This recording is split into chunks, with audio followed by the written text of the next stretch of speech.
예수님은 지난 시간에 우리 같이 만났던 수가성 여인을 우리 우물가에 만나서 아주 긴장이 된 얘기를 나누시다가 드디어 잘 화통하고, 이제 이 여인은 예수님 메시아라는 것을 받아들였을 뿐만 아니라 그 얘기를 전하려고 자기 물동이를 놔두고 이제 자기 마을로 돌아갔습니다. 그런데 그때 마침 와 있던 우리 이제 제자들이 음식을 준비하고 와갖고 예수님께 말씀을 드리는 거죠. 예수님 시장하실 텐데 어서 드시죠. 그렇게 얘기했더니 예수님이 아니 아까는 오셨을 때 굉장히 피곤해 보이셨고, 그리고 곤비하셔서 그냥 우물가에 털썩 주저앉아서 보기가 딱해서 이분들이 이제 제자들이 가갖고 이제 먹을 거를 이렇게 사가지고 왔는데 막상 음식을 드리니까 이분이 개의치 않으시는 거예요. 나한테는 너희가 모르는 양식이 있다. 우리 주변에 있는 사람, 누가 뭘 음식을 갖다 주셨나? 이런 얘기 할 정도로. 그렇지만 예수님의 내가 얘기하는 그 음식은 그 음식이 아니다. 하나님의 뜻을 행하는 것, 하나님께서 원하시는 걸 이루는 것이 내 음식이다. 그 말씀을 이제 하십니다. 그런 걸로 보아서 지금 이제 이 이야기를 이제 이 반응을 보면서 앞으로 다시 돌아가서 이 사건을 다른 각도에서 볼 필요가 있는 거예요. 처음에 우리가 봤을 때는 이분이 이제 여행에 지쳐서 그리고 이제 곤비에서 이제 앉아 계셨고 움직일 수가 없어갖고 제자들이 불이 나게 달려가서 음식을 준비하러 간 사이에 한 여인이 이제 이렇게 찾아오게 됐고 거기서 이제 물 얘기를 하면서 옥신각신 하게 됐다. 이런 정도의 스토리를 우리가 생각할 수 있을지 모르는데, 그런데 정작 이분이 피곤하셨는데 이분이 육신이 피곤하지 않은 것이죠. 예. 이분이 뭔가 다른 게 어려우셨던 거예요. 사실 이 사건이 끝난 다음에 이제 우리 3절 4절에 보시면 이틀이 지나고 나서 이분이 갈릴리로 가셨잖아요. 그리고 가면서 네, 죄송합니다. 저거 좀 꺼주실래요? 저 뭔가 먼지가 나오는 것 같아요. 선지자가 고향에서는 높임을 받지 못한다 하시고, 그러니까 선지자가 고향에서는 높이지 못한다 이렇게 말씀하시는 거예요. 그래서 대한 얘기 뭡니까? 유다에서 사역을 하시다가 사람들이 막 유대인들이 너무나 자기를 공격하고 말을 안 듣고 받아들이지 않으니까 이분이 정신적으로 영적으로 굉장히 에너지를 소모를 많이 하셨던 것 같아요. 그런데 여기 이틀을 이제 이 사마리아에서 유화하시고 나오시면서 그런 얘기를 하시는 걸로 봐서는 사마리아에서 너무 좋으셨던 거죠. 예, 그러셨던 겁니다. 그러면 우리가 이 우물가에 도착하시는 장면을 다시 앞으로 가서 한번 이렇게 쭉 우리가 한번 살펴보려고 합니다. 우리 지도를 같이 놓고 봅시다. 이분이 이제 유대 사역을 하신 거예요. 그러고 나서 갈릴리로 이제 돌아가시려고 하는데 실제로는 저렇게 돌아가셔야 되거든요, 일반적으로.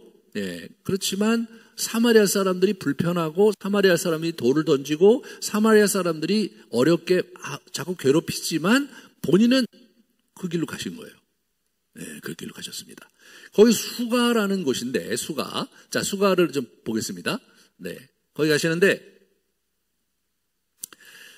이분이 그 다음 장면을 보여주세요. 다음 지도를 보여주세요. 네. 어떻게 된 거냐면, 여기 그리심산과 에발산 가운데 있는 거예요. 저게. 그러니까 이제 그리심산, 에발산은 좀 이따 제가 말씀을 드리겠지만, 저게 뭐냐면 옛날에 여호수아서 8장에 가나안 정복한 다음에 우리 여호수아가 그리심산과 에발산에 이게 백성을 모아놓고 하나님의 말씀의 축복과 저주를 이렇게 막 아멘하고 화답하면서 저기서 언약식을 체결한 곳이 저기거든요. 그러니까 이게 상당히 의미심장한 곳이에요. 그런데 이제 그 다음 걸 보여주세요. 네. 저게 이제 지도인데, 이 밑에서 남쪽에서 북쪽으로 쭉 올라가는 겁니다, 저게. 그렇게 저기를 쭉 따라 올라가시면 갈릴리인데, 그런데 이분이 이제 배가 고프시고 기진했으면 사실은 어떻게 가야 되냐면 저쪽에 세겜으로 들어가야 되는 거예요. 지금 세겜과 이제 수가가 어떻게 되는 거냐면 찾아보니까 고고학적으로 발굴을 해보니까 세겜이라는 좀 도시가 있어요. 그 도시는 꽤 오래된 도시죠. 왜냐하면 우리 아브라함 시대부터 세겜이 나오거든요. 네. 그 오래된 도시인데 그쪽에 그 도시의 동쪽 끄트머리가 거기가 수가예요. 그러니까 동세겜이에요, 수가가. 다시 말해서. 제가 그래서 그렇게 써놨는데, 그러니까 동세겜으로 가셔서 이분이 거기서 먹거리를 찾고 쉬셔야 될 텐데, 그걸로 갈 생각이 없으신 거예요. 그리고 이분이 이제 투벅투벅 하면서 저 길이죠. 저 길에 그 우물이 있는 거예요. 야곱의 우물이. 야곱의 우물에 걸터 앉으셔갖고 움직이지를 않은 거죠. 그러니까 이제 제자들이 보면서, 배고픈데, 저 양반은 배고프셔서 그런가 보다 하고 이분들이 가신 거예요. 다 이렇게. 근데 마을로 가는데 마을이 이제 제가 이렇게 자료를 찾아보니까 800m 거리예요. 저 우물에서 고고학자들이 발굴했는데 저 우물에서 예전에 그 올드시티가 이렇게 보면 한 800m 되는 거예요. 그러니까 멀지 않죠. 그러니까 실제로 예수님은 800m밖에 안 되려면 거기 가셔서 잠깐 들려서 식당이라든가 먹거리를 좀 드시고 그래도 좀 시원한 걸 마시시고 나오셔도 좋을 텐데 그런 게 아닌 거예요. 근데 지난 시간에 우리가 보았듯이 그 우물에 두레박이 없어요. 두레박이. 다시 말해서 예수님은 물을 먹을 수 있는 우물가에 앉으신 게 아니에요. 그 제자들이 이제 이제 이렇게 이제 음식을 이제 구하러 갔는데 이 제자들도 되게 재밌어요. 배가 많이 고팠던 것 같아요. 그러니까 여러분 보통 이제 동양의 정서에서 보면 선생님 혼자서 지금 기진맥진하고 앉아 계시면 이 제자가 12이나 되니까 몇 명은 좀 남아있는 거 아닙니까 여러분? 안 그래요? 남아있고 그리고 몇몇 사람들이 가서 먹거리를 이제 가서 찾아서 가져오는 게 상례인데 이 친구들은 워낙 버릇이 없었어요. 이 보험소에서 보면 기본적으로 이 소양이 부족한 친구들이었어요. 그래갖고 이분들이 다 간 거예요. 다 가서 음식을 장만 놓은 게 아니라 제가 볼 때는 가서 음식을 먹고 그리고 나서 이제 예수님 음식 그거 하나 해갖고 이제 투벅투벅 왔겠죠. 그렇게 된 겁니다 지금. 그러니까 그러면 예수님은 800m에 저쪽에 800m예요. 예수님 정말 배가 고프셔서 힘드셨다면 그리고 뭔가 목을 축이려고 하셨다면 그 우물에 있으면 안 돼요. 그리고 제자들 가는데 이 녀석들 너희들만 가냐? 같이 가자. 그리고 같이 가셔야 되는 거예요 이게. 이게 그렇게 되는 거예요. 예수님이 거기 앉은 이유가 있으신 거예요. 피곤한데 몸이 피곤한 것을 넘어서서 마음이 영이 아주 이분이 상태가 나쁘셔서 안 좋으신 거예요. 거기 앉아갖고 이분이 누군가를 기다리셨는데 그게 그 여인이죠.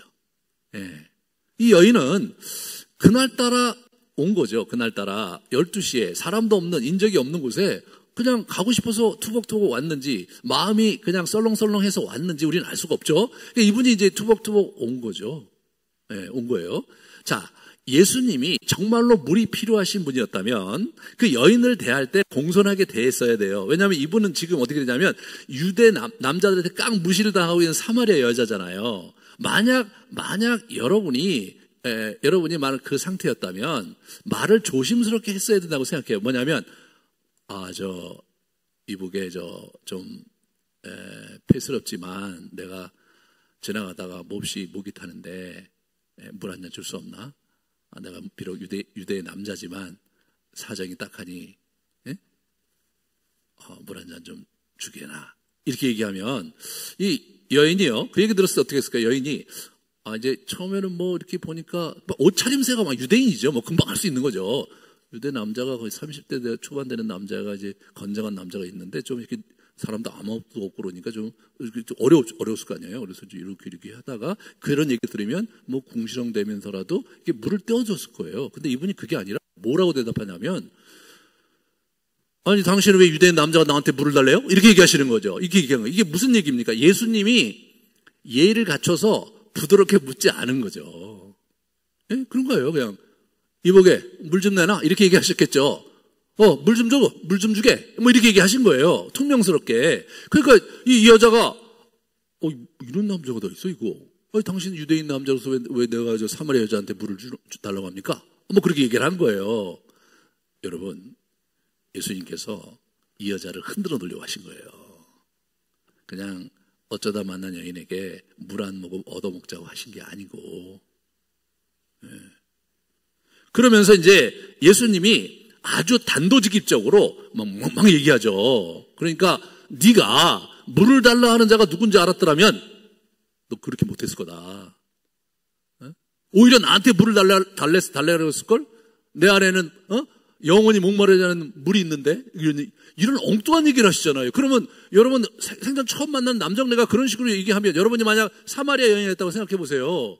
자기 무슨 일인지 모르는데 좀 호젓한데 사람도 없는 곳에 물이나 좀 떨어갈까 하고 그냥 싱수생수 왔는데 웬 남자가 거기 있어서 좀 이렇게 쳐다보는데 좀 생긴 거는 곱상하게 생겼는데 뭐 이러고 있는데 갑자기 퉁명스럽게 물 내놓으라고 하면 그러면 사실 뭐 곱게 나갈 수가 없죠. 그래서 한마디 했는데 엉뚱한 얘기를 하는 거잖아요. 뭐 주제에 무슨 뭐 물을 어쩌고저쩌고 자기는 뭐 물을 뭐 이렇게 아니 당신이 두레박도 없으면서 나한테 물을 어떻게 주려고 하고 당신이 야곱보다 나? 야곱은 여기 물도 받고 자기도 먹고 자기 육도 주고 자기 자손들에게 줬는데 당신은 뭐야? 이렇게 얘기한 거죠. 그렇게 얘기한 거예요. 그 얘기의 분위기를 가만히 묵상을 해보면 이 여인은 굉장히 불쾌한 거예요. 불쾌한 거예요. 저 남자가 저기 이제 이상한 남자가 와갖고 나한테 지금 굉장히 얘기를 까칠하게 하고 그러니까 이 여인도 막 까칠하게 맞대응을 하면서 이게 간 거예요. 이렇게.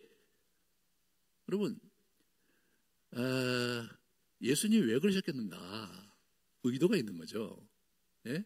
그냥 점잖게 예의 있게 하면서 물 서로 이렇게 주고받고 그리고 예의 차리고 서로 헤어질 그런 형태로 여자에게 접근한 게 아니라 이 짓궂게 굴면서 여자를 흔들어 놓고 얘기도 한마디라도 더 하고 말해요. 그렇잖아요? 여러분 감정이 막 튀어나오면 한마디 옥신각신하면서 뭔가 이 여인과 얘기하고 싶고 이 여인의 내면에 갖고 있었던 그 갈망과 필요를 건드리고 싶으신 예수님의 의도가 있었던 거죠. 그랬던 겁니다, 이게. 그래서 예수님께서 여기서 내가 주는 물은 한번 들어가면 여기서 샘이 된다, 샘이. 그 성령을 말씀하신 거거든요. 그래서 늘 영원한 생명수가 흘러나오는 그런 물이다. 이제 그런 얘기를 예수님께서 하시면서 이 여인에게 아주 굉장히 수준 높은 영적인 얘기를 하신 거예요. 예수님이 뭐예요? 이 여인을 알아보신 거죠. 알아보신 거예요. 이게 이렇게 몇 번 건너다 보면 이 사람한테 내가 영적인 얘기를 할 수 있는지 없는지 감을 보통 갖잖아요, 우리가. 저는 직업상 그걸 알아요, 직업상. 하도 이제 사람들 많이 달라고 하니까 이렇게 얘기하다 보면 오늘 뭐 이렇게 좀 영적인 얘기 해도 될 사람이 있는가 하면 오늘은 그런 얘기 갖고는 안 될 그런 상황이 있잖아요. 그걸 예수님 뭐 훨씬 더 분명하게 아셨겠죠.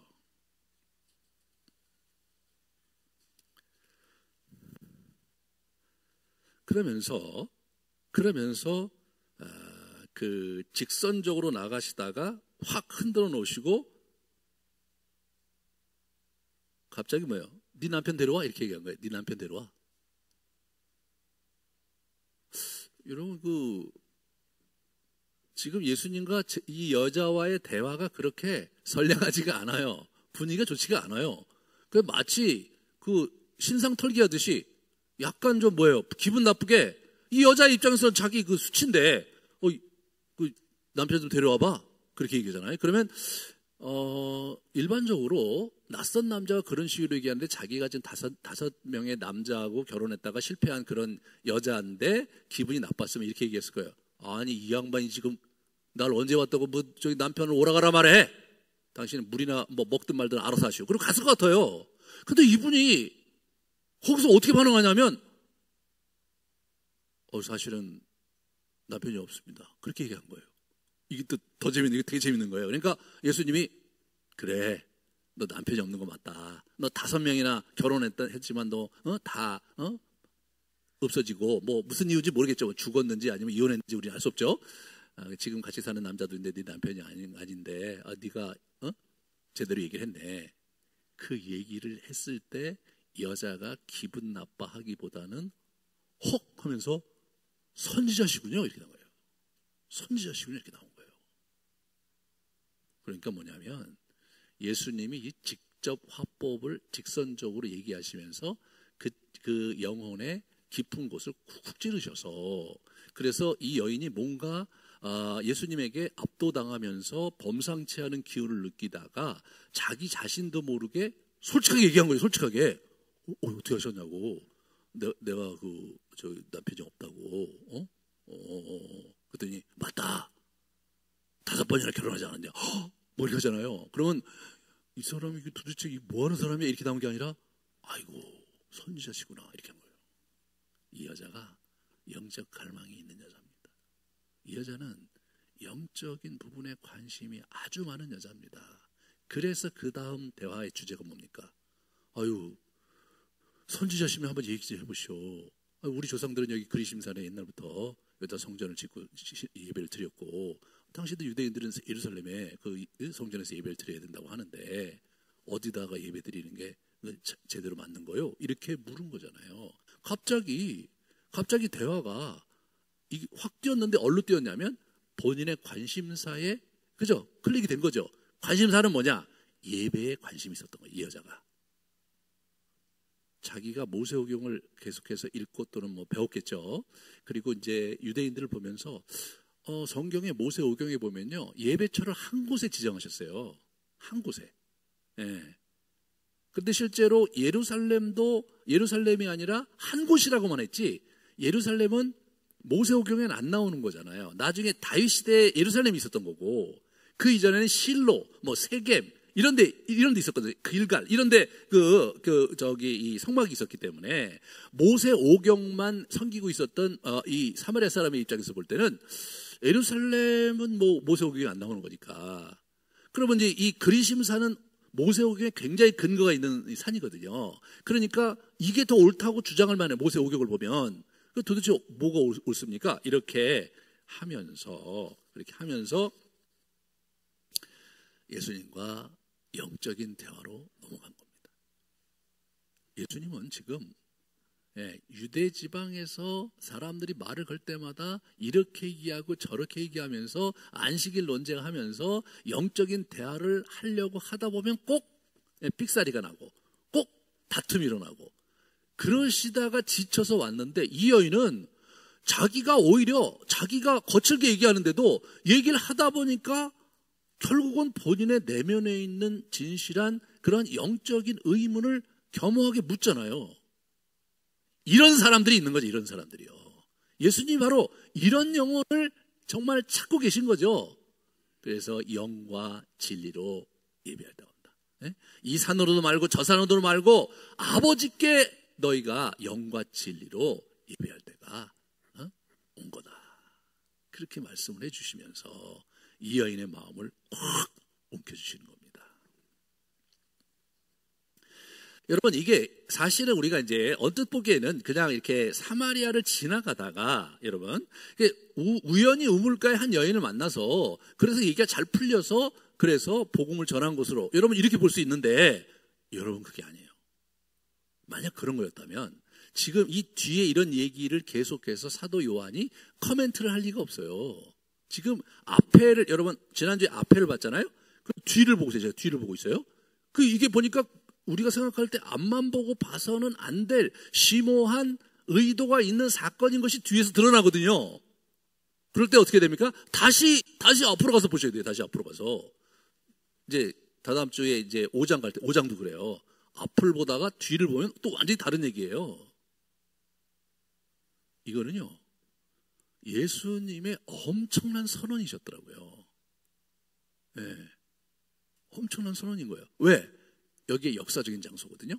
여기 세겜에 대해서 우리가 한번 같이 이제 생각해 보려고 합니다. 먼저 여기는 어디냐면 여호수아 시대 언약식을 체결했던 곳이에요. 8장에 나오거든요. 여호수아서 8장에. 절반은 그리심산 앞에서 절반은 에발산 앞에 섰으니 이는 전에 여호와의 정 모세가 이스라엘 백성에 축복하라고 명령한 대로 함이라. 그 위에 여호수아가 율법책에 기록된 모든 것대로 축복과 저주는 율법의 말씀대로 낭독했다. 이게 나오죠. 이게 뭐냐면 언약식을 체결하고 있는 거예요. 여러분 그 출애굽기 19장에서 24장에는 시내산 언약식을 체결하면서 시내산의 언약의 율법을 얘기한 다음에 언약식을 해요. 언약식을. 그런데 우리가 이제 저기 신명기에 보면 어디입니까? 이 시딤 골짜기에서 그 언약식 얘기가 나오는데 그 언약의 내용은 잔뜩 나오는데 언약식은 안 나와요. 뭐라고 나오냐면 신명기에 보면 언약식은 들어가서 해라. 그 얘기가 우리 신명기 11장과 21장에 27장에 나옵니다. 한번 보겠습니다. 자 보세요. 내 하나님 여호와께서 내가 차지할 땅으로 너를 인도하여 드릴 때 너는 그리심산에서 축복을 선포하고 에발산에서 저주를 선포하라. 27장을 같이 보겠습니다. 그래서 시므온과 레위와 유다와 이사갈과 요셉과 베냐민 지파는 축복하기 위하여 그리심산은 축복이에요. 그 다음에 르우벤, 갓, 아셀, 스불론 그 외의 지파는 저주를 위해서 어디입니까? 이 에발산에 있었던 거예요. 그러니까 여러분 신전을 지으려면 에발산에 하겠어요? 그리심산에 하겠어요? 당연히 그리심산에 하죠. 그래서 이게 이제 저렇게 해갖고 다들 이렇게 산에 양쪽에 쭉 올라가게 해서 그래서 이제 저주문을 읽고 아멘 아멘 하고 이제 저주문 이쪽에 에발산에서 저주문 이제 낭독하면은 하게 하고 27장에 보면 나와요. 28장에 보면 축복 나오면 이쪽에서 아멘 아멘 하면서 화창을 했던 것 같아요. 근데 뭐 제가 이제 그냥 상상한 거예요.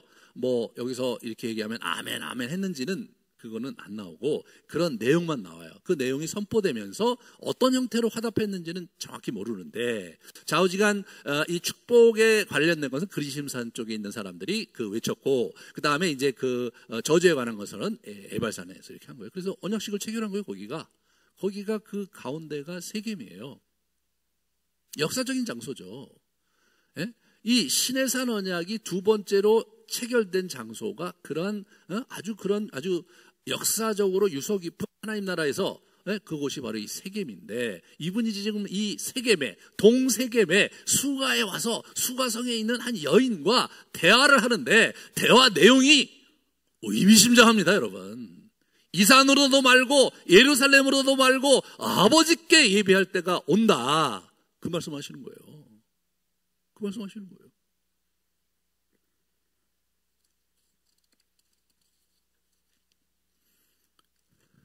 유대와 사마리아 사람들에 대한 예수님의 그 안타까움이 있었는데 그 옛날 이 그리심산과 에발산에서의 맹세와 이러한 제사가 지금 의미가 없어졌잖아요. 완전히 그때 그 결의와 그러한 하나님을 예배했던 게 다 의미가 없어졌어요. 스산하죠? 네, 스산합니다. 그러면서 영과 진리로 아버지께 예배해야 된다 너희들 그 얘기를 이분이 예루살렘에서 했어야 될 것 같아요. 예? 성전에서 하셨어야 될 것 같아요. 그런데 이 유다 땅에서는 그런 얘기를 할 기회가 없으셨어요. 예? 여기 와서 그 얘기를 하시는 거예요. 성전 싫어하셨죠. 그들의 제사 무시하셨습니다.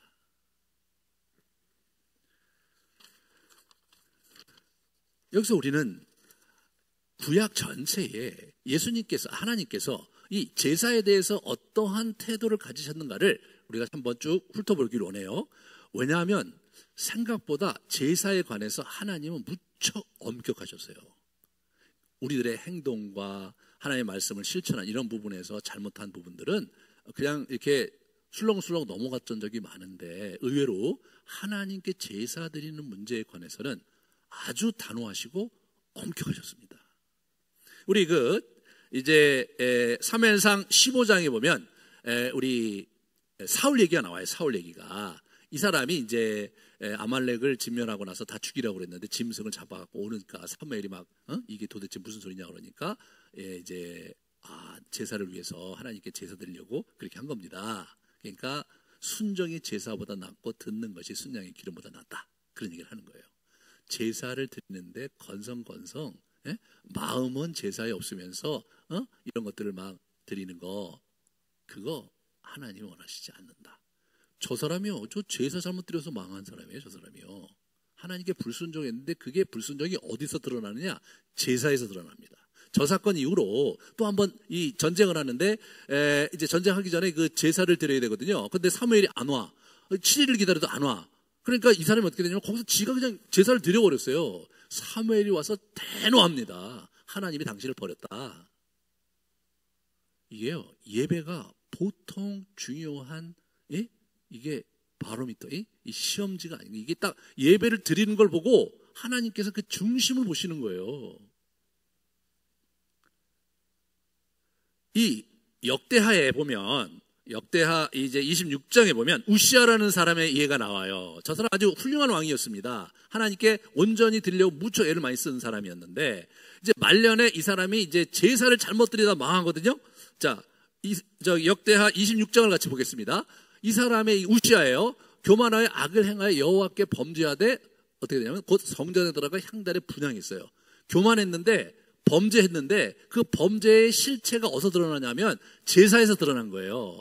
그래서 옆에 있는 제사장들이 그거는 대대로 우리 아론 계열의 제사장이 하는 겁니다. 왜냐하면 이 성소에 들어가서 지성소 앞에 있는 휘장 앞에서 향단에 향을 피우는 거예요.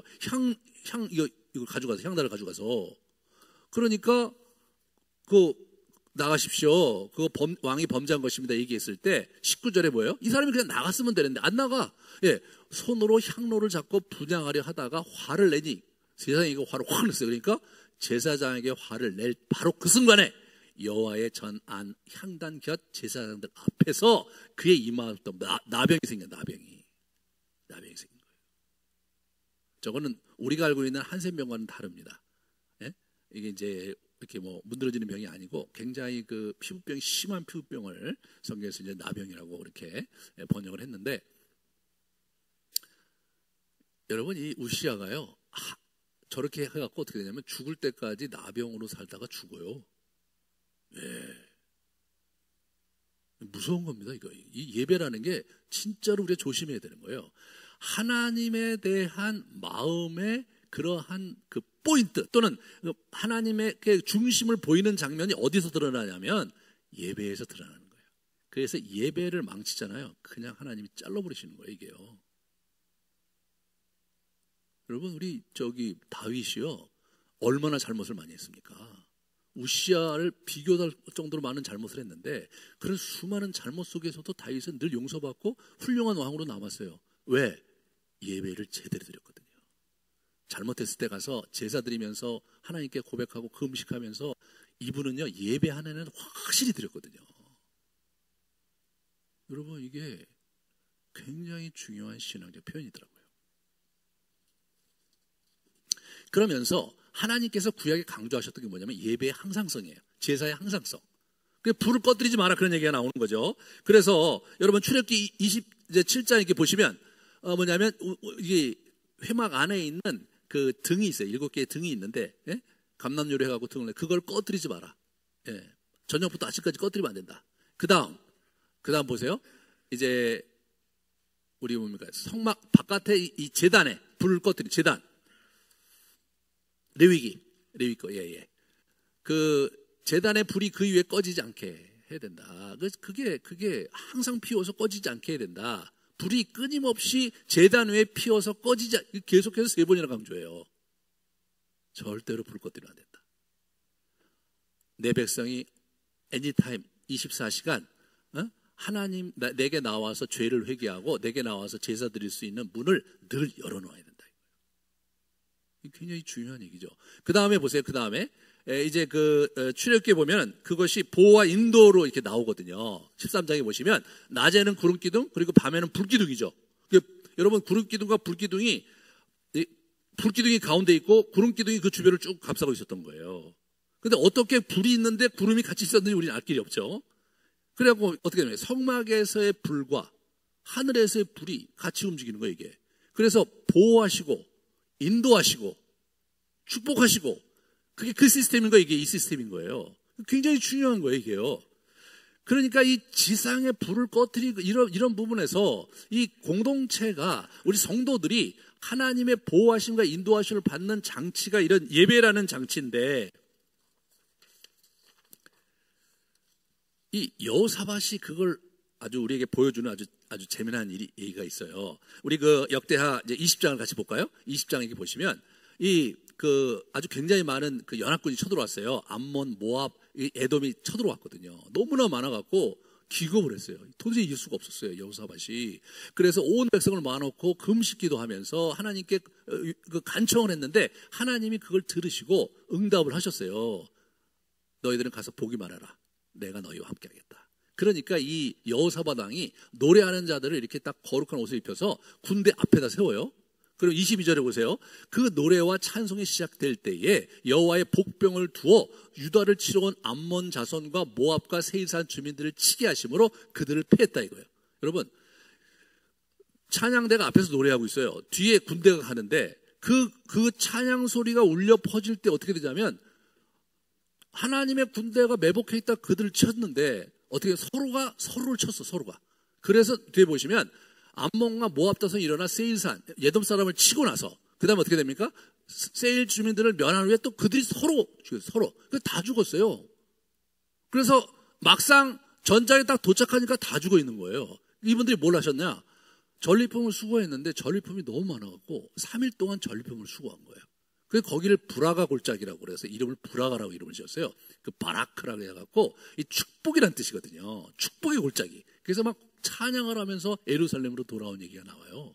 여러분 이게 아주 굉장히 상징적인 그림이거든요.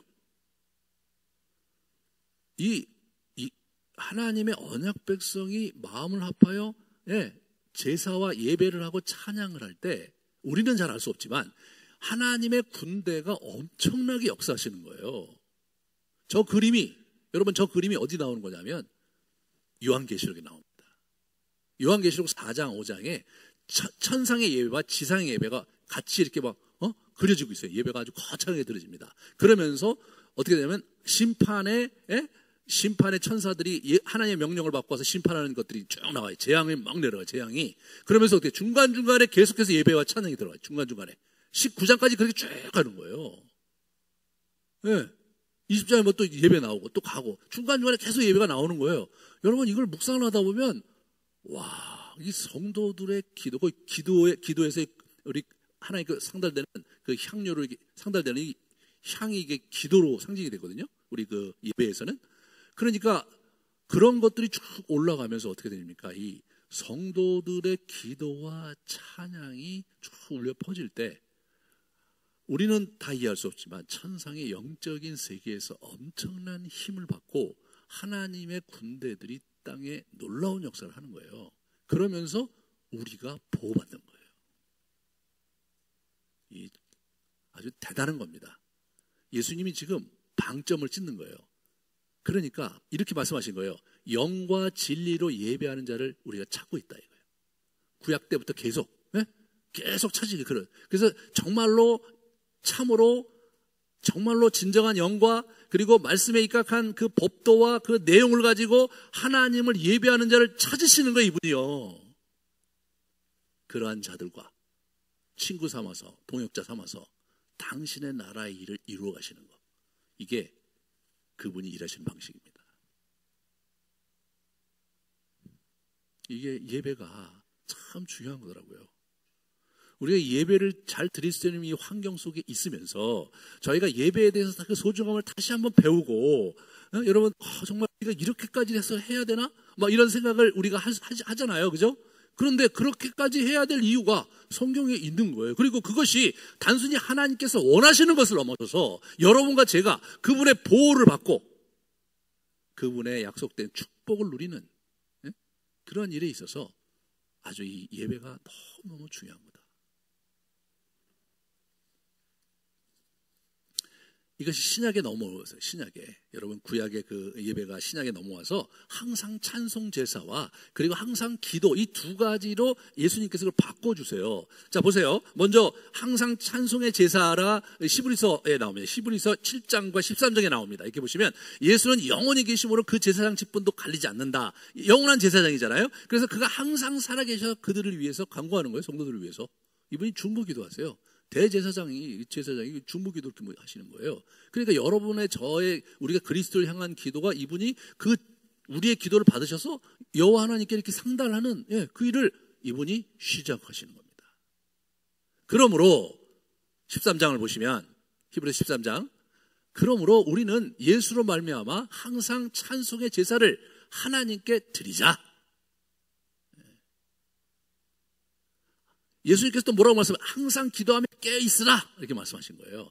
기도와 찬양으로 신약의 예배가 이렇게 굉장히 중요한 기둥이 이렇게 넘어온 거예요. 옛날에는 그 짐승을 불살라 바쳤는데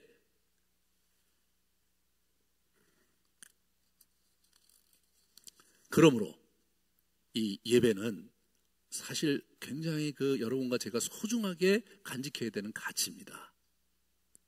여러분 구약에 수많은 예배가 제사가 드려졌는데 하나님께서 제사를 다 받지는 않으셨어요.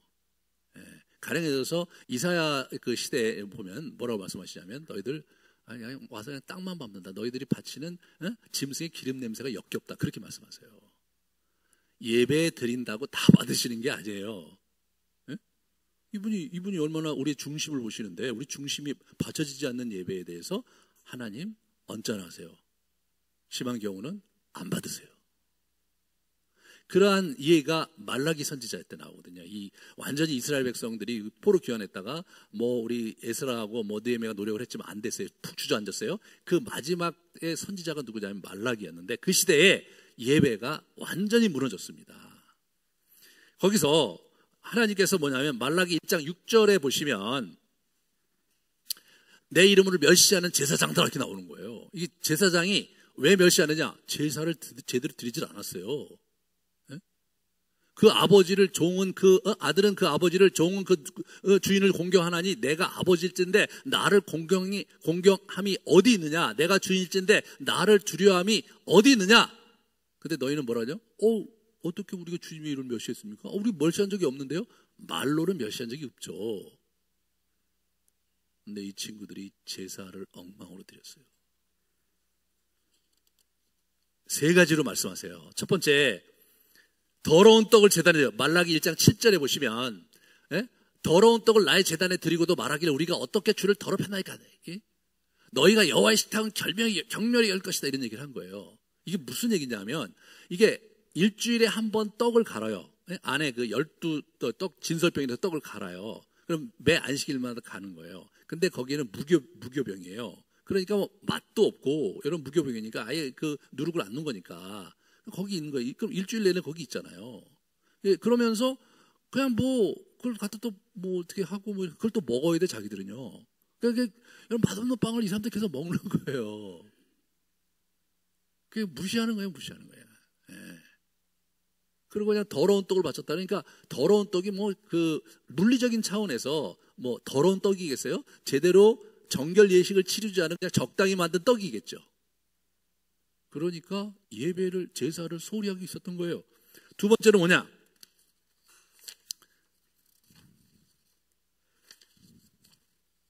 희생제물을 자기 편의대로 했어요. 말라기서 1장 8절 10절을 같이 한번 볼까요? 눈먼 희생제물을 바치는 것이 어찌 악하지 아니하며 저는 것 병든 것을 드리는 것이 어찌 악하지 아니하냐. 야, 그거 너희 총독을 갖다 줘봐라. 그거 좋아하겠냐? 이런 얘기 하는 거죠. 너희가 내 제단 위에 헛되이 불사르지 못하게 하기 위해 너희 중에 성전 문을 닫을 자가 있었으면 좋겠다. 제발 좀 그걸 가져오지 마라. 이렇게 얘기하는 거예요. 가져오지 마라.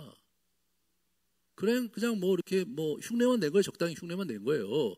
여러분 레위기에 보면 아주 저먹고 흠없고 그런 거 있잖아요. 아주 순결하고 뭐 1년 된 순양 이렇게 아주 구체적인 규례가 있었는데 이 친구들이 그냥 뭐 있는 거 가져온 거죠. 그럼 뭐 그 사람들이 뭐 하나님께 뭐 빈정어리를 가져왔겠어요? 그들은 적어도 이유가 있었던 거예요. 왜 그러냐면 저 시대 경제적 형편이 굉장히 안 좋았습니다.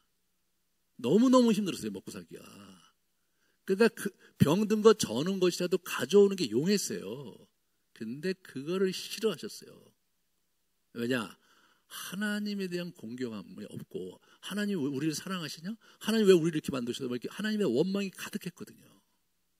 세 번째 보세요. 세 번째 보시면 말라기 1장에 나와요. 눈먼 희생 이 일이 얼마나 번거로운가 하고 코웃음 치고 훔친 물건과 저른 것과 병은 이 일이 얼마나 번거로운 거 누가 얘기하는 겁니까? 이 제사장이 하는 거예요. 저 제사장이 이런 걸 가져왔는데 어떻게 할 거예요? 그냥 뭐 야야 그런 거 따지고 그러는 거 뭐 또 불편하고 그럼 너 집에 갔다가 그러면 돈도 없는데 뭐 새거 사올 거 됐어. 편의주의죠. 이렇게 가져왔다가 하나님께서 다 뭐 네가 마음이 있으니까 받으시겠지. 그러면 바친 거죠. 번거로운 거 여러분 편의주의잖아요. 우리가 예배를 드릴 때 조심해야 될 건 뭐냐면 다른 건 뭐야? 다른 거 예배를 드릴 때는 인간의 편의를 생각하기 전에 먼저 생각해야 될 것은 하나님이 우리가 예배 드리는 대상이 하나님이 기뻐하시는가? 하나님께서 이걸 받으실 것인가? 이거를 생각하면서 예배를 드려야 되는 겁니다.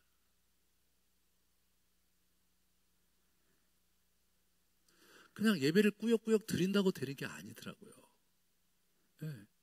우리 마음이 없는 예배, 하나님이 지시한 규례와 원칙과 질서 가운데 드리지 않는 예배, 그런 것들이 문제인 거예요. 그래서 제가 이제 그 인터넷 예배도 제가 너무나 조심스럽거든요. 혹시 이제 그런 것이 문제가 될 수 있으니까 지금 이거 들으시는 분도 계실 텐데, 참 조심스러운 거예요. 저도 뭐 다 모르죠. 좌우지간 하나님께서 그걸 잘 받으실지 안 받으실지 분별하기 좀 어려워요. 그 중요한 게 뭐냐면 예배에선 자발성이거든요. 우리가 그분께 나아가는 거거든요. 여러분, 이 예루살렘의 성전을 하나 지어놓고 전국에서 오게 하셨단 말이죠. 예? 전국에서 오게 하셨어요. 자기 있는 처소에서 바라보면서 거기서 절하고 그렇게 제사를 드리라고 하질 않고 다 와라 말이에요. 아니 그러면 전국에 막 여기저기 막 성전을 만들어 놓고 제단을 만들어 놓고 거기서 예배를 드리게 하셔야 될 텐데, 이분이 그렇게 안 하셨어요. 이게 생각을 해보셔야 돼요. 제사 받으시는 분이 갖고 있는 그분의 속성과 그분의 요구사항이 뭔지를 보면서 이게 예배를 생각해야 되는 거더라고요. 혹시 그래서 제가 이제 가이드라인 한 게 뭐냐면, 먼저 예배를 이렇게 영상 예배를 드리시기 전에 미리 좀 20-30분이든 해갖고 아주 간편하게 간소하게나마 우리가 예배를 드린 거죠. 내가 내 입으로 기도하고 내 입으로 말씀 낭독하고 내 입으로 하나님께 찬송하고 그런 시간을 먼저 갖고, 그리고 편안하게 앉아서 예배를 참여하면 참 좋겠다. 그렇다면 적어도 그런 우려점이 좀 이렇게 상쇄되지 않겠는가라는 조심스러움이 저에게 있는 이유는, 아니 그 집에서 이렇게 이제 사정이 이래서 예배 드리는데, 아니 또 사정이 그러니까 또 그렇거니라고 생각할 수 있을지 모르지만, 그거는 여러분과 저의 생각이고 하나님 편에서는 다르게 생각하실 수 있잖아요. 네? 그렇잖아요. 그런 부분에서 우리가 서로 조심해서 하나님이 어떻게 하면 잘 들으시겠는가를 보면서 같이 하셔야 된다.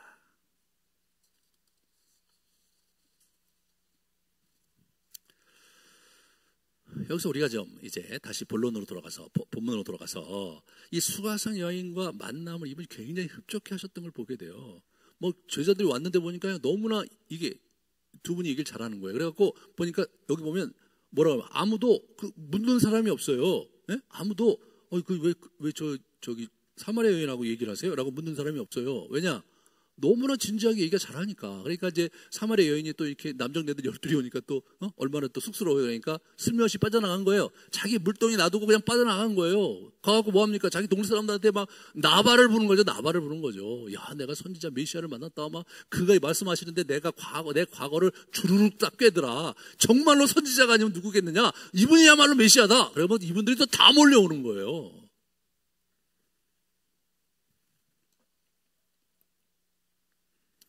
예수님은 너무나 좋으셨어요. 내 양식은 뭐냐? 하나님의 뜻을 행하고 그의 일을 온전케 하는 것이다. 나는 그거 먹고 산다.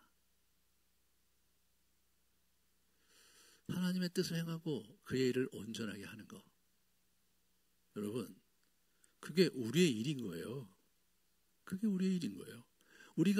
우리가 영적으로 정신적으로 그 일을 해야 삶의 의미가 있고 힘이 나는 겁니다. 기껏해야 먹고 사는 문제에 혈안이 돼서 사는 거는 우리가 인간답게 살다기보다는, 그죠? 그리스도인답게 살기보다는 그냥 살아내는 거잖아요. 예수님께서는 그렇다면 그게 뭐냐? 그게 영혼 구원이거든요. 여기서 영혼 구원을 말씀을 하시죠. 그죠? 그래서 희어져 추수할 때가 야, 저기 봐라. 희어져 추수할 때가 이르렀다. 이렇게 봐라. 이렇게 35절에 하고 있는 걸 보게 됩니다. 너희는 넉 달이 지나야 추수할 때가 이르겠다 하지 아니하느냐? 그러나 나는 너희에게 이르노니 너희 눈을 들어 밭을 보라. 희어져 추수할 때가 추수하게 되었다. 이 지금 뭔 거예요?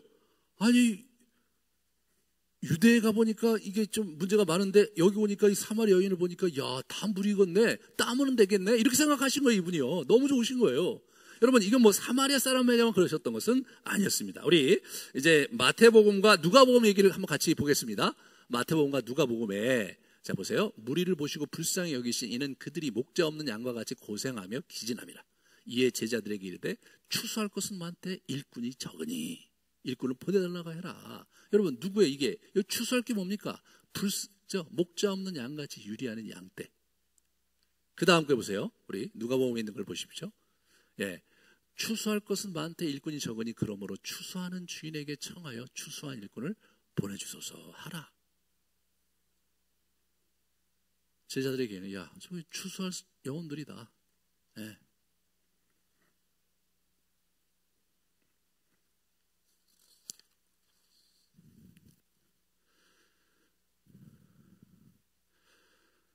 그러면서 36절에 이런 말씀을 하세요. 거두는 자가 이미 삭도 받고 영생에 이르는 열매를 모으나니, 영생에 이르는 열매를 모으라 이거예요. 예?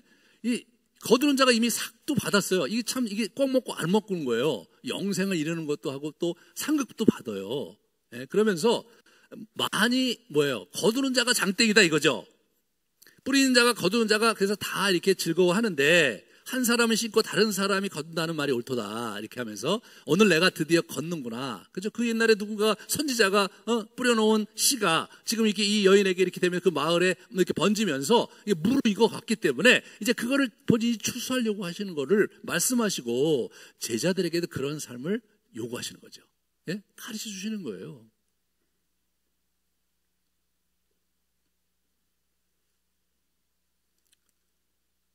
이 사마리아 여인이 어떻게 됩니까? 사마리아 여인이 가서 증언을 합니다. 예. 그들을 설득하지 않아요. 야, 있잖아. 예수님께서 내가 저기 예수라는 분을 만났는데 이분이 그리스도가 분명해. 내 과거를 다 아시더라고. 야, 이런 분이 어딨냐? 이거 진짜야. 그런 얘기를 한 거예요. 근데 여러분, 그런 얘기를 했는데 사람들이 그래? 그러나? 그럼 벌써 믿었어. 그 말을 그냥 믿어. 그리고 온 거예요. 설명이 안 되는 겁니다, 이게. 아니, 그렇잖아요? 가서 뭐 이렇게 얘기 들었는데 얘기 듣고 보니까, 아니, 뭐, 괜찮은 분이 있으셨네. 그 용하네. 도인이네. 그렇지만, 뭐, 믿고 그럴 만한 건 아니잖아요. 근데 믿어요. 이게 있는 거예요, 여러분.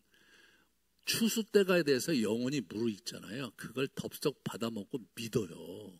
이 전도하다 보면 그게 있잖아요. 어떤 사람은 여러 차례 얘기를 하고 막 10년을 얘기해도 끄떡하라는 사람이 있는가 하면, 어떻게 만났는데 얘기했는데 보니까 그냥 금방금방 빨려 들어가서 막 예수 믿으려고 하고 막 그런 분들이 있어요. 그죠? 그게 있는 거예요, 여러분. 예수님께서 그 맛을 맛보시면서 그냥 지난 얼마 동안인지 모르지만 유다에서 있던 스트레스 다 풀린 거예요. 안 먹어도 돼, 안 먹어도 돼. 야, 너희들 음식 필요 없다, 내가. 지금 오늘 내가 아주 귀한 음식 먹어갖고 내가 아주 생기가 돈다, 야. 그렇게 말씀하시는 거더라고요, 이게.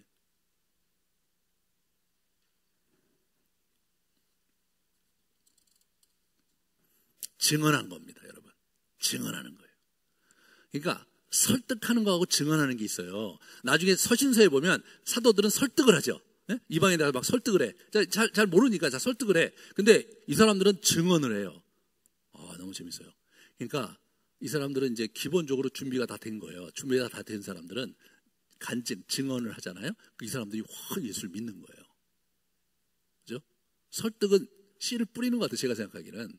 막 설포하고 예수님 어떤 분이다 막 설득해내고 막 그렇게 변호해내고 이런. 근데 실제로 설득해서 예수 믿는 사람 별로 없어요. 아주 이성적으로 딱 정갈한 강의를 딱 들려주잖아요. 그러면 그렇습니까? 예수 믿는 사람 저는 못 봤어요. 제가 예전에 제가 복음을 전하려고 그냥 책을 몇 권 갖다 놓고 다 이거를 정리를 했어요. 그래서 제가 이제 복음을 전하는데, 제가 이제 이렇게 이제 저희 캠퍼스에 가서 이제 내가 이제 IF 간사인데 내가 이제 복음을 전할 텐데 좀 시간을 내줄 수 있냐 했더니 이분이 그러세요, 한번 얘기를 해보세요. 자기 뭐 시간 있으니까 듣겠대. 제가 한 30분을 아주 정갈하게 쭉 복음을 전했더니 이분이 뭐라고 그러시냐면, 정말 알아듣기 전에 좋게 아주 설명을 너무나 잘해주셔서 너무 잘 이해가 됩니다. 그렇더라고요. 저는 그래서 그 다음에 믿을 줄 알았어요. 그래서 그러세요? 오늘 정말 우리 그리스도를 구주로 영접하시지 않겠습니까? 했더니 그건 아니에요. 생각해 볼게요. 그리고 갔어요. 근데 믿을 사람은 처음부터 얘기가 틀려요. 다 듣고 믿지도 않아요. 벌써 믿고 싶어요. 그렇잖아요. 얘기하면 믿고 싶어요. 예전에 제가 이제 그 군대에서 이제 이렇게 저기 중고등학생인데 이제 복음을 전하는데 이제 그 성역 공부 교재 그 복음을 전하는 교재가 있는데 일과 하나님은 누구인가 일과를 하는데, 선생님 그러면 우리는 어떻게 돼요? 그거 있잖아. 좀 기다려봐. 이거하고 삼각 가서 거기서 하자. 쭉 하는데 선생님 저는 하나님 믿고 싶은데요. 아니 지금 이거하고 상가가고 이제 육과에 가서 하나님 믿어야 되는데 계속 하는데 아이 선생님 예수님 믿으면 안 돼요? 그 제가 갑자기 예수님 믿겠다는데 내가 지금 뭐 하는 거야? 그렇게 예수 믿자 그래갖고 거기서 그냥 이렇게 해갖고 예수 믿고 그 이후로 제가 거기 저기 군대에서 복음을 전했는데요. 복음을 다 듣고 뭐 다 이해하고 그래서 예수 믿는 사람이 아니고 얘기하다 보면 야, 너 내가 그동안 이제 예수 믿는다 얘기했는데 너 예수 믿을래? 믿을게. 그럼 여러분 저 쫄병 때 이렇게 있으면 옆에서 이렇게 하는데 그 사람들이 믿는 거예요. 저 그때 이해가 안 됐어요. 아니 뭘 알다고 예수를 믿나? 내가 안 믿겨져요. 아니 예수는 워낙 그렇게 믿는 게 아니고 막 이렇게 제가 얘기해요. 좀 더 잘 알고 믿어야 된다. 뭐 이렇게 얘기를 하는 거예요. 제가 왜? 아니 그렇게 쉽게 예수를 믿어도 되나? 이런 생각이 드는데 여러분 이분들의 마음에 벌써 예수님께 마음이 열렸고 예수를 믿으려고 마음이 있으니까 예수를 믿는 거죠. 믿고 싶으니까 믿는 거죠. 내가 갖고 있는 논리로 설득이 돼서 믿는 사람이 어디 있습니까? 성령께서 그의 마음을 움직이셔 놓고 그 무르익게 하셔서 때가 되면 나라는 사람 또 여러분이라는 사람을 통해서 그 사람이 하나님께 돌아오는 거죠. 저는 이 시대가 복음의 씨가 많이 뿌려졌어요. 한국에. 기독교인들이 뭘 얘기하는지 대부분 다 아세요. 다 아는 건 아니지만 대부분 다 아세요. 우리가 해야 될 게 뭐냐면 간증이죠. 우리가 해야 될 게 증거죠. 문제는 뭐냐면 증거가 없어. 증거는 뭐예요? 예수님을 만난 경험, 예수님으로부터 내가 얻었던 유익과 은혜, 그게 증거잖아요. 그런데 증거 내용이 없는데 무슨 전도를 합니까? 내용이 없는데. 그래서 우리의 영혼이 먼저 하나님으로 부여하여 이게 먼저 필요한 거예요. 하나님 안에서 우리의 삶이 견고하게 서가야 되는 거. 그리고 그분을 이게 교제하면서 그분을 더 깊게 알아가는 거. 이 사람들이 뭐예요? 처음에는 이 여인의 말을 듣고 왔는데 이틀 위에서 같이 있고 나니까 이렇게 얘기해요. 이분들이 이제 우리가 믿는 것은 내 말로 인함이 아니니 이는 우리가 친히 듣고 그가 참으로 세상의 구주임을 알미라. 직접 교제하고 함께하면서 확신이 생긴 거죠. 그러니까 우리가 해야 될 게 뭡니까? 우리가 예수를 믿었잖아요. 그러면 이런데 와갖고 우리가 이렇게 말씀을 듣고 예배하고 또 소그룹에서 같이 성경 공부하고 또 교제하는 가운데 내 마음에 더 확신이 생기는 거죠. 그 확신이 생기는 걸 가지고 다른 사람한테 증언을 하는 겁니다. 그분들을 설득하려고 하지 마세요. 설득하려고 해서 설득될 분들도 아니고요. 우리가 점잖게 우리가 믿는 바를 소개를 하고 그리고 그 영혼을 위해서 기도하고 근데 그 영혼이 안 받아들이면 어떻게 됩니까? 내가 씨를 뿌린 것으로 족하게 생각하고 다른 사람이 거둘 것을 이 씨가 저 영혼에게서 열매를 맺게 해달라고 기도하면서 그냥 또 다른 사람한테 가면 되는 거더라고요.